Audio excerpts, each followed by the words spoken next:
हाय दोस्तों, part number 14 में आपका स्वागत है। पार्ट नंबर 13 में गूगल शीट चैप्टर में all operator using if and ifs and और बिगिनर टू एडवांस कवर किया था। ऑपरेटर का मीनिंग होता है दोस्तों types of operator, less than, greater than और ग्रेटर देन इक्वल टू और लेस देन इक्वल टू और इक्वल टू और नॉट इक्वल टू। ये पार्ट नंबर 14 में अभी कवर करने वाला हूँ, बट पार्ट नंबर 13 में कवर किया था बेसिक इफ और इफ्स फंक्शन के रिलेटेड, और कुछ बेसिक एग्जांपल मैंने उस पार्ट में पढ़ाए थे। इसलिए आपको पार्ट नंबर 13 जरूर देखना चाहिए, क्योंकि पार्ट नंबर 14 उसी के ऊपर डिपेंड है दोस्तों। आपने पार्ट नंबर 13 देखा होगा तो ही आपको नियर बाय 100% पूरा पार्ट नंबर 40 समझ में आएगा। अभी देखने वाले एंड और क्या होता है। पार्ट नंबर 14 में एंड और का मीनिंग समझते हैं। तो एंड का मीनिंग होता है व्हेन वी हैव टू और मोर कंपल्सरी कंडीशन। एंड और का एक छोटा सा एग्जाम्पल मैंने शो किया है।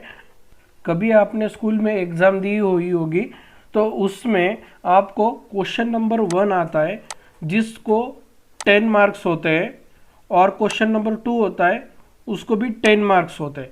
बट आपको क्वेश्चन नंबर 1 और 2 दोनों ही सॉल्व करना है, तब जाके आपको 20 मार्क्स मिलेंगे।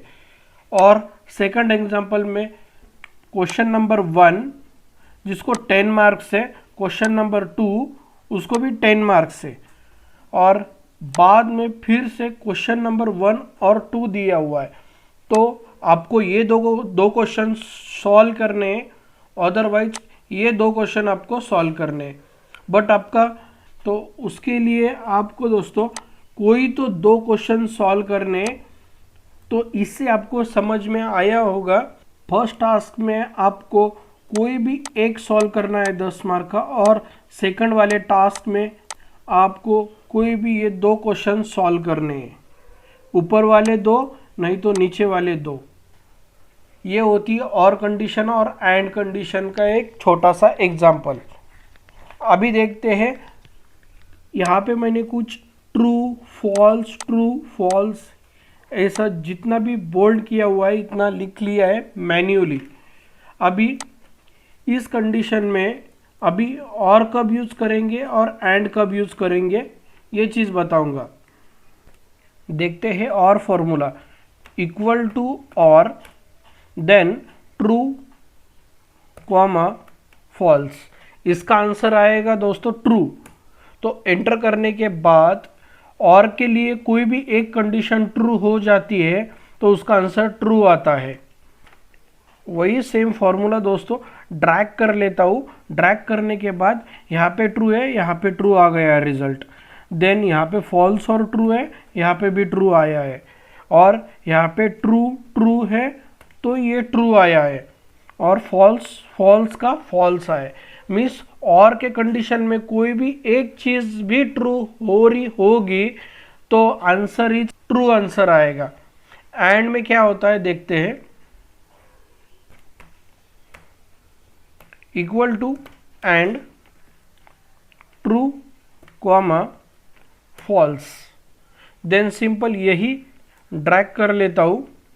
अभी एंड में देखो दोस्तों, यहाँ पे ट्रू और फॉल्स में फॉल्स हुआ है, देन फॉल्स ट्रू फॉल्स हुआ है, देन ट्रू हो चुका है, फॉल्स हो चुका है।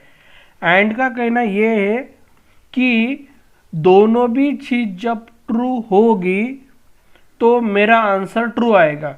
यहाँ पे दोनों भी चीज़ ट्रू है तो इसलिए आंसर इज ट्रू, बट सब जगह पे एक ना एक फॉल्स है तो इसलिए आंसर इज फॉल्स। तो इससे आपको छोटे से एग्जांपल से समझ में आया होगा और एंड का एग्जैक्ट मीनिंग क्या है। नेक्स्ट वाले शीट में आते हैं। एग्जांपल नंबर 1, टास्क 1 और टास्क 2 यहाँ पे दिया हुआ है। Company A company C will get commission L0। Means company A और सी होगा तो मुझे कमीशन दो, वो भी कितना 13.60, अदरवाइज 0। और टास्क नंबर 2 है कंपनी ए होगा बट उसका east will get commission as 0। Means company के साथ, कंपनी ए के साथ आपको ईस्ट भी चाहिए, तब जाके आपको 13.16 देना है, अदरवाइज 0 आंसर चाहिए। अभी दोस्तों रिजल्ट EFG कॉलम मैंने अभी ब्लैंक करके रखा है ताकि मैं आपको फिर से एग्जांपल समझा सकूं। तो रिजल्ट में दोस्तों मैं अभी पहले सेल्स का कमीशन निकाल लेता हूं। तो कमीशन निकालने के लिए D8 इंटू 13.16, अभी मुझे 13.16 को डॉलर देना पड़ेगा जो कि मेरा फिक्स डॉलर रहेगा, तभी मेरा टोटल रिजल्ट आ सकता है। और इसको सिंपल ड्रैग कर लिया है। देन और कंडीशन में देखते हैं इक्वल टू इफ, बट ध्यान रखिए ई कॉलम में मैंने पहले से कमीशन निकाल लिया है। 4637 का कमीशन 13.16 610 होता है, मीन्स 610। इफ के बाद आपको देन फिर से और यूज करना है, और यूज करके, और इसलिए यूज कर रहे हैं दोस्तों अपन कि आपको टास्क नंबर 1 में बताया हुआ है com A com C will get commission, means com A और सी होगा तो कमीशन दो। ऐसा नहीं बोला है कि ए और सी को दोनों ही रहा तो दोनों में से कोई भी एक चल जाएगा, इसलिए आप अभी मैं और कंडीशन यूज कर रहा हूँ। तो और कंडीशन होती है, अभी जो कंपनी ए है वो है B8 में, तो B8 सेलेक्ट करूंगा, उसको चाहिए कंपनी ए, देन कॉमा, देन फिर से B8 इक्वल टू कॉम सी। ये हुआ दोस्तों और का सिंटैक्स। यहाँ पे दो वैल्यू देनी है, B8 equal to com A, B8 equal to com C. Means दोनों में से कोई भी एक रहा तो मुझे ये हुआ इफ का लॉजिक, मीन्स मेरा लॉजिकल एक्सप्रेशन। सेकंड है उसको ये वैल्यू लॉजिकल एक्सप्रेशन ट्रू रहा तो मुझे सिंपल ये वैल्यू दो, अदरवाइज 0 दो, ब्रैकेट क्लोज और एंटर। अभी ये मेरा कमीशन निकल के आया हुआ है 4637 का 13.16 610। देन सिंपल इसको अभी आपको ड्रैग करके लेना है। ड्रैग करने के बाद ये आ चुका है कमीशन। अभी दूसरा भी वे है, वो आप इसको जो सेल्स अमाउंट है वो भी प्लस कर सकते हैं कि उसको आपको प्लस चाहिए होगा तो ये हुआ उसका कमीशन के साथ आंसर। मीन्स ये दोनों की प्लस यहाँ पे जो होती है दोस्तों 5247, देन इसकी जो दोनों की प्लस होती है 6981। यहाँ पे देख लो कॉम बी है जो कि मेरे को टास्क नंबर 1 में पूछा नहीं गया था, सिर्फ मुझे ए और सी को ही कमीशन देना है। तो जहाँ पे भी आंसर मुझे फिर से चेक करना होगा तो मैं फिल्टर लगाऊंगा। फिल्टर लगाने के बाद यहाँ पे इस तरह से मैं डेटा सेलेक्ट करके क्रिएट अ फिल्टर, देन मेरा ये फिल्टर लग गया। और यहाँ पे मुझे सेलेक्ट करना है 0 छोड़ के और ओके पे क्लिक करना है। ए और सी ही आपको सब तरफ दिख रहे हैं। और next select all, clear filter. तो इसे इस समझ में आ रहा होगा कि मेरा जो आंसर आ चुका है, आंसर सही आ चुका है। देन एंड का सेम कंडीशन देखते, if and function use, then B8 equal to B8 होगा तो कौन होगा, तो कंपनी ए। देन C8 होगा तो क्या होगा, तो ईस्ट होगा तो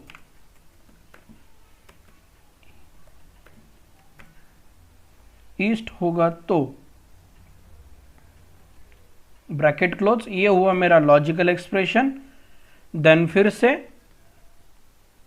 मेरा कमीशन, ये हुआ मेरा commission 2, value is true, then 0।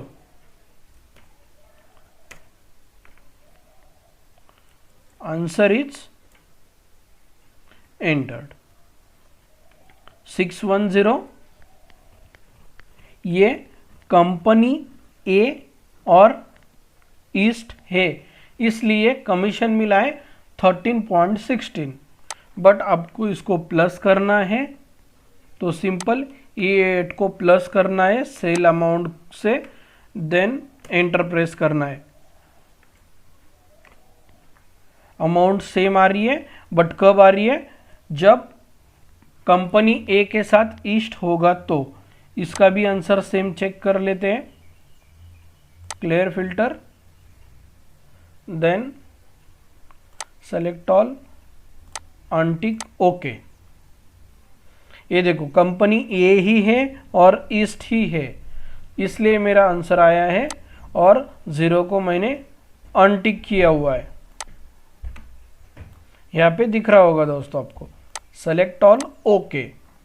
तो ये हुआ एंड और का एक इजी एग्जाम्पल, जिससे आप एंड और का क्लियर मीनिंग समझ गए होंगे।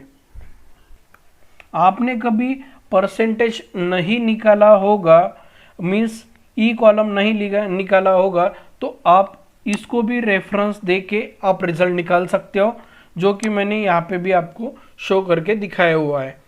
और ये फॉर्मूला आपको देख के करने के लिए सिंपल इसको कॉपी करना है दोस्तों, और यहाँ पे आपको स्पेस दे के कंट्रोल V कर देना है और एंटर प्रेस करना है। फिर से बताता हूँ, ये कंट्रोल A रीनेम करके, then space control V enter. देखो लॉजिक कंसेप्ट एक ही है यहाँ पे और यहाँ पे, बट फॉर्मूला इज डिफरेंट। आशा करता हूँ आपको ये सिंपल एग्जांपल समझ में आया होगा, और नहीं समझा होगा तो वीडियो को बैक करके फिर से चेक कीजिए और फिर से उसकी प्रैक्टिस कीजिए। नेक्स्ट एग्जांपल नंबर 2 पे आते हैं। यहाँ पे अभी मैं आपको नेस्टेड इफ कंसेप्ट सिखाने वाला हूँ। नेस्टेड इफ का मीनिंग होता है, इफ में बहुत बार इफ लगाना, उसका मतलब होता है, या सम में इफ लगाना, इफ में वीलुकअप लगाना। Multiple formula is collection of miss nested function. Example के साथ समझते हैं।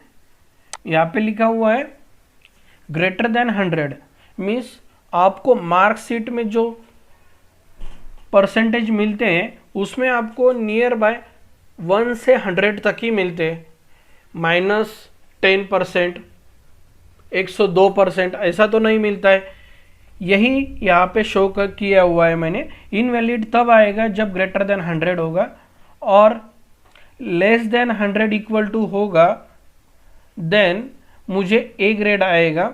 देन 90 के नीचे होगा तो बी ग्रेड आएगा, 70 के नीचे रहा तो सी, और 50 के नीचे रहा तो डी, और 0 से नीचे वैल्यू नहीं रहती, इसलिए इनवैलिड वैल्यू।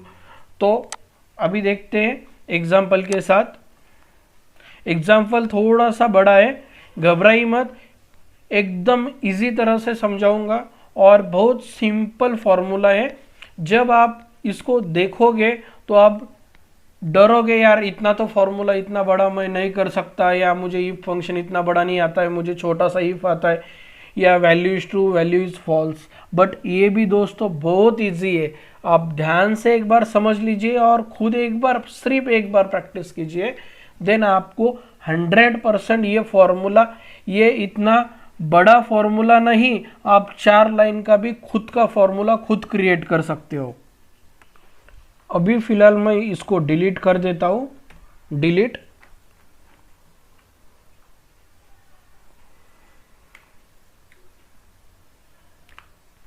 और यहाँ पे कुछ रैंडमली मार्क्स लिए हुए हैं मैंने। देन यहाँ पे देखते हैं इक्वल टू इफ, इफ या इफ्स मीन्स ये वाला भी इफ से मैं आपको बताने वाला हूँ, बट अभी सिंपल इफ देखते हैं ताकि आपको लॉजिक समझ में आए। Then B12 less then 0 means B12 0 के नीचे रहा तो मुझे देना है इनवैलिड। देन ये हुआ एक्सप्रेशन, इतना हुआ अपना लॉजिकल एक्सप्रेशन, और ये हुआ मेरा सेकंड वैल्यू इज ट्रू। अभी वैल्यू फॉल्स देनी नहीं है आपको, यहाँ से फिर से इफ फॉर्मूला स्टार्ट करना है। देन वही same B12 less than equal two means 50 और 50 के नीचे रहा तो मुझे आंसर चाहिए डी। ये रहा सेकंड इफ। थर्ड इफ में होगा फिर से इफ मीन्स हर टाइम वैल्यू आपको ट्रू ही लिखते जाना है। देन होगा if B12 less than equal to 17, less than equal to 17। Equal to इसलिए ले रहा हूं कि आपको जो नंबर मैं लिख रहा हूं वो भी उसमें कंसिडर होगा। Answer will be C. Then if के बाद होगा फिर से B12 होगा less than equal to 19, comma मेरा आंसर बी। देन फिर से इफ B12 होगा तो less than equal to 100। Then last less than 100 होगा तो answer will be A. Then अभी फॉल्स कंडीशन आएगी इनवैलिड, ये हुआ इनवैलिड। अभी मैंने जितने भी ब्रैकेट ओपन किए हैं यहाँ पे उतने क्लोज करने हैं। एक आधा रह भी गया कोई प्रॉब्लम नहीं, एंटर करोगे और सिंपल फॉर्मूला नीचे से ड्रैग करके छोड़ दोगे। देन आपको -1 इनवैलिड, 101 इनवैलिड, 54 सी, 99 ए, 75 बी और 54 सी। अभी मैं यहाँ पे 99 लिख देता हूँ तो ए ग्रेड आ रहा है मेरा, और इसमें अभी 88 लिखता हूँ तो मेरा फॉर्मूला वर्क कर रहा है। इस तरह से आप सिंपल इफ में इफ लगा सकते हो, और लास्ट में आपको वैल्यू इज फॉल्स देना है। बट इफ में इफ लगाते समय आपको फॉल्स की वैल्यू तब तक नहीं देना है जब तक आपकी वैल्यू लास्ट वाली नहीं आएगी। ठीक है दोस्तों, तो अभी आते हैं task, final task. Final task में ये देखते हैं टोटल 9 आंसर अपने को सॉल्व करने। मेरे पास डेटा है, डेटा में लिखा हुआ है ब्रांड, ब्रांड में लिखा हुआ है मैंने टोटल मेरे ब्रांड से फीला, नाइक, पूमा, रेड टैप, ये मेरे टोटल ब्रांड है। रिबॉक और वुडलैंड ये टोटल मेरे ब्रांड से। इस ब्रांड में दोस्तों मुझे जो कमीशन दिया है या जो भी मेरी अमाउंट है, बिल अमाउंट, तो किस वे से दिया है, किसने कैश दिया है, किसने क्रेडिट कार्ड से दिया है या डेबिट कार्ड से दिया है, और देन ये हुई मेरी बिल अमाउंट, यहाँ पे दिख गया। तो ये 3 अपना रॉ डेटा है, ये जो रॉ डेटा है दोस्तों, इससे अपने को पूरा डेटा या रिजल्ट निकालना है। टास्क नंबर 1 ये होगा, टास्क नंबर 2 ये होगा उसका क्वेश्चन, ये आंसर, दिस इज क्वेश्चन, ये 4 क्वेश्चन, ये 4 आंसर, देन ये 4 क्वेश्चन। इस तरह से आपको 9 टास्क सॉल्व करने हैं। टास्क नंबर 1 देखते हैं। बट ये पूरा ख़त्म करने के बाद अभी कभी ज़िंदगी में नहीं बोलोगे कि मुझे इफ फंक्शन नहीं आता है। ये आप खुद इफ फंक्शन से सॉल्व कर सकते हो। तो देखते हैं, इस 9 टास्क में बहुत बड़े बड़े फॉर्मूला लगे हुए हैं, यहाँ पे देख सकते हो। यहाँ पे इस तरफ मैंने शो किया हुआ है, ये पूरे फॉर्मूला यहाँ पे, ये सब कुछ फॉर्मूला अभी नेक्स्ट पार्ट में पढ़ाने वाला हूँ। अभी के लिए इतना ही, और नेक्स्ट वीडियो के लिए बने रहिए। Thank you.